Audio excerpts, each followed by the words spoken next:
The Celtics had their 9-game winning streak snapped and blew a 30-point lead in their first half against the Atlanta Hawks last night, falling 120-118. Crewed up at the moment.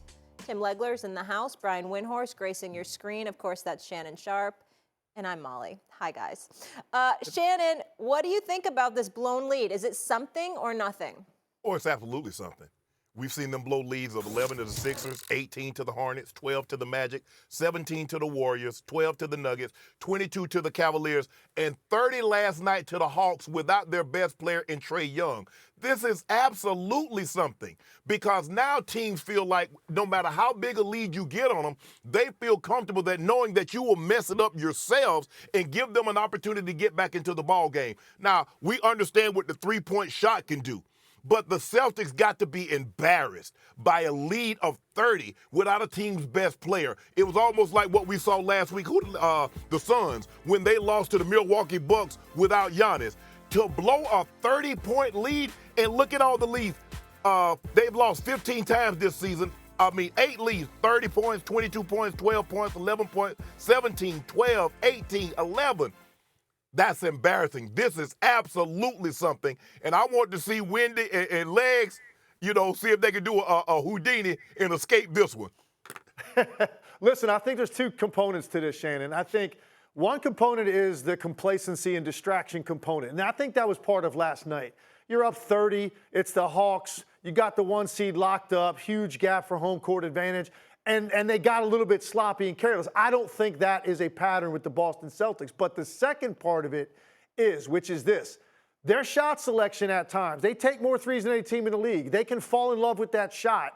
And if they go cold, that is the formula to try to get back against the Boston Celtics. I think the numbers I saw this morning, they missed 16 straight threes in the last 10 seconds of the shot clock in the last 3 quarters of that game. So their offense, their execution, the quality of looks wasn't there. And if there's one thing that I think about with the Celtics, and I think about a vulnerability, and this is nitpicking a little bit, it is their propensity to string together 3-point shots, possession after possession. And if you hit a cold streak, you can see teams erase big leads. Look, by the way, 20-point leads in this league don't mean anything anymore. No. We see that on a regular basis because of the number of threes teams take both ways. Because if you got a big lead, you still take threes. You get a cold stretch, you're allowing teams to get back in the game. And then the number of threes that your opponent takes, down 20. Just do the math on it. You've got a more likelihood to make up that difference. Now, 30 is a whole other story. Teams were 152-0. 152-0, up 30 this year, going into last night. Okay, so it's the first time we've seen it all season. So I do think there is something to the style the Celtics play, allowing teams back in games because of the way they run their offense. I do think it's something to watch for in the postseason. Okay, losing a game in, late March, it's not that big of a deal, especially because Jrue Holiday and Derek White were out in this game last night. Here's what's a big deal for Boston. The way and what happens to their offense under pressure. Now, there's been a bunch of games this year, guys, where the Celtics have had a big lead, handled their business, and had no problem in cruise. They've got a lot going for them. They're awesome. They got the number 1 seed. But this is a team that has repeatedly, over the last few years, had games in the palm of their hand, had playoff series in the palm of their hand, or were in great position in playoff series and let it go. And they have a propensity, for some reason, to get distracted. It drives their fans crazy. I have watched it in person time after time after time in the playoffs over the last couple of years. The end of this game, watch this possession. This possession is infuriating. This team is loaded with talent. Watch what happens. There is nobody moving at all.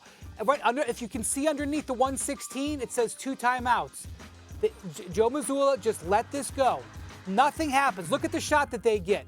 If you're a Celtics fan, you've seen this play out time and time again.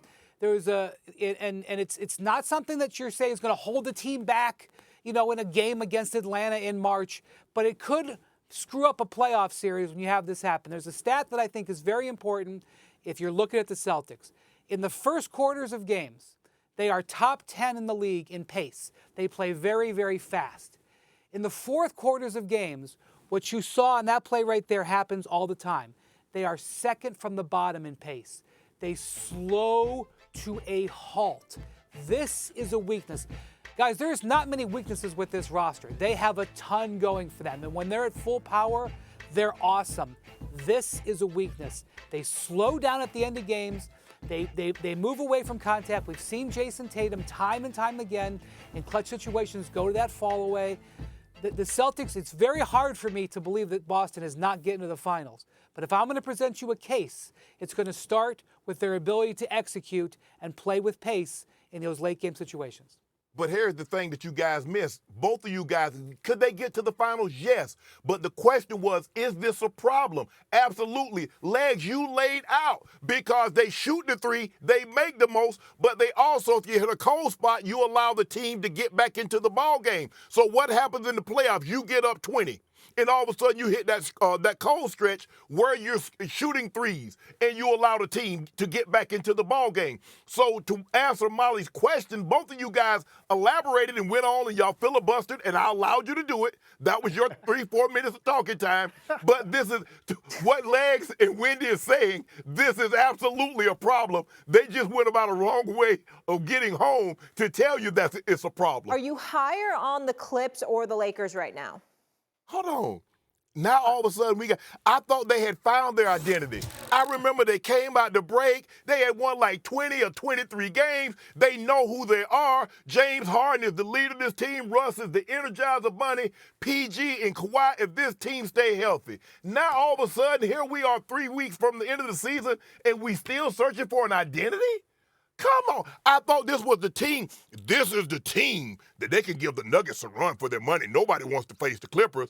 And now they've been blown out at home. At first, it was if they play at noon. You know, they were complaining about playing these 12 o'clock games. Well, this game was last night, and the Pacers beat the brakes off them.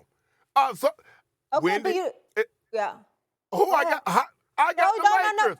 Okay, I'm just saying, listen, I love that little monologue you did. It was highly entertaining. You're very entertaining to watch on television. I just wanted to make sure you answered the question before Wendy jumped in. Who was Western Conference Player of the Week? What team did he play for? Anthony Davis. Okay, and 2 weeks ago, who was Western Conference Player of the Week? LeBron James. Have the Clippers had one of those guys in the last month? No. Okay, no, now no. we're going Player of the Week. Okay, got you. All right, really digging deep, buddy. Okay, The Wendy, Lakers. We got you. You finally, maybe you'll go to a game now. Wendy? Okay, so it's very hard in all honesty, and Shannon, you are right in the fact that a lot of us really thought the Clippers had turned the corner. Mm-hmm. And I'll be honest with you, it's kind of hard to get hotels down here at LA Live. I booked some hotels for the finals because I thought the Clippers had a shot. I wasn't picking them. I also booked them in Denver, but I thought they had a shot. This was the most impressive basketball they were playing. Their defense has absolutely collapsed. They were never a great defensive team, but they were getting real good production from all areas of their offense. James Harden was being very efficient, and they were playing strong defense. Since the All-Star break, they are 28th out of the 30 teams in the league in defense. And that's, I think, what Ty Lue is talking about with being soft. And look, there's a couple of things. You see Ivica Zubac just getting destroyed right there. Ivica Zubac hasn't been the same player since he was out with injury. He just hasn't been as effective on the interior. Bad organization defensively. Also, James Harden, since he had that shoulder injury, hasn't been the same offensive player. So they may have some guys that are just not 100%. But that defense is hard to square.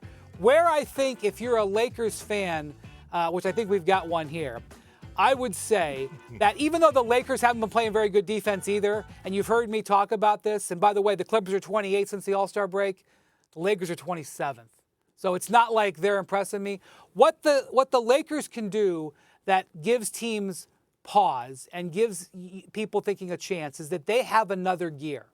And you can see it. There are some games where LeBron has more energy, and I would almost argue that I don't want to make a feel on the Lakers until I see them play the first 4 or 5 minutes of a game. In my view, as soon as you watch LeBron the first 4 or 5 minutes, you can either say he's got his legs tonight or he doesn't. And, you know, the last couple of games, he's had his legs. And he said after the game over the weekend he was exhausted. And guess what? He's probably not playing tonight in Milwaukee. In a one-game setting, which is what the Lakers are headed towards, I think they're extremely dangerous because they can turn that defensive intensity up. LeBron can save his legs and go full bore. I think the Lakers are more dangerous. The Clippers are not going to have to play a one-game situation, probably. But right now, guys, they're in 5th place. And they're starting an Eastern Conference road trip, and 6th place is only a couple games back. They have completely lost their momentum, and then their process of losing their playoff positioning. Look, you don't want to be leaking oil this time of year. And look, I'll also admit that when they played that stretch where it looked like they had found cohesion shortly after James Harden got there, because they had a little breaking-in period with him where they lost some games, and then they hit their stride, and everybody was playing every night, and guys are playing at a high level, and they were winning games. And it did look like they had the depth and the offensive talent and the defense to be able to challenge a team like Denver, maybe more so than anybody else in the West, because all those other teams had question marks. But let's look at what's going on here over the last 6 weeks. We're all talking about the same thing. But when you really dive into the numbers, Shannon, Wendy, here's what's really scary. They are 1-9 in the last month and a half against any team that's in the top 6 in the East or Western Conference. So they're playing good teams, and they're losing to all of those teams. And then the few wins they do have are against bottom feeders. This has gone on for 6 weeks. This isn't a small sample size. And I get tired also of hearing identity. When people say lack of identity, it's a euphemism for lack of effort. That's all that is. They're not playing hard enough. They're not physical enough. They're not tough enough defensively. Can they turn that around? Look, we'll see. Is there another gear to be had for these guys? I don't know, because what's scary, James Harden, Paul George, really, if you look at their numbers during this stretch, they really haven't dropped off. They're efficient. They're hitting their season scoring averages during that time. Nothing's really changed. James Harden, a slight downtick in his shooting percentages. He's not quite as efficient as he was, but nothing crazy. Norman Powell, a slight downtick. So these guys are playing every night, and they're playing close to the level they were earlier in the year. They just can't beat anybody because their defense isn't good enough. And so the answer to the question right now, absolutely the Lakers. If the Lakers played the Clippers right now in a best-of-7 series, the Lakers would beat them. Of course. I mean, you see. I mean, take the surprise out your boys' legs. I mean, you seem surprised by that statement you just made. Oh, I am surprised. The surprise is going to stay in my voice if I'm talking about the Lakers winning the series. We might have brought up the one team in the West right now that I would pick them to beat in a 7-game. Maybe Phoenix as well, the way that they're playing. They probably will be the 2 teams, but there's some other teams I think the Lakers will have a hard time getting by. If they played OKC, they'll beat OKC. Molly? Yeah. If the Clippers have a bad Eastern road trip, which they're leaving on, I think, today or tomorrow, Okay. they could end up playing the Lakers in the second play-in game. We're down to 10 or so games left in the season. If the Clippers don't start to get some wins, it could be a one-game. It could, they're not even on that list, but they've got 27 losses. They have a bad. They're only 2 games clear of 7. Okay. That would be hugely disappointing. And hugely, they got a $350 million payroll. Hugely disappointing.